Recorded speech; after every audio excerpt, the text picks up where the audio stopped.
প্রিয় দর্শক আসসালামু আলাইকুম। তো দর্শক যাকে দেখতে পাচ্ছেন তার নাম হচ্ছে শান্তা। শান্তার বাবা মা কেউ নেই। শান্তা শুধু ছোট একটা ভাই আছে। শান্তা থাকে তার দাদির কাছে। শান্তার খুবই জীবনে কষ্ট।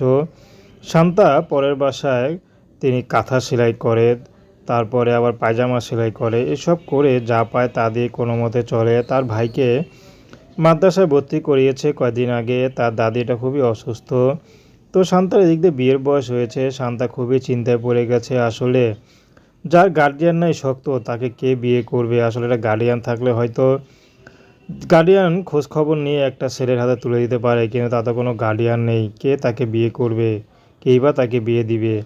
তো শান্তা এখন নিজে ইউটিউবে এসেছেন, যদি একটা ভালো একটা মানুষ পায় তাহলে বিয়ে শাদী করতে রাজি আছে।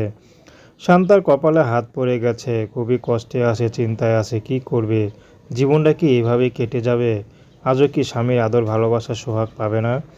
তো দর্শক, এই ছিল শান্তার জীবনের সংক্ষিপ্ত জীবন কাহিনী, প্রেম ভালোবাসা, আপনাদের ব্যক্তিগত ব্যাপার।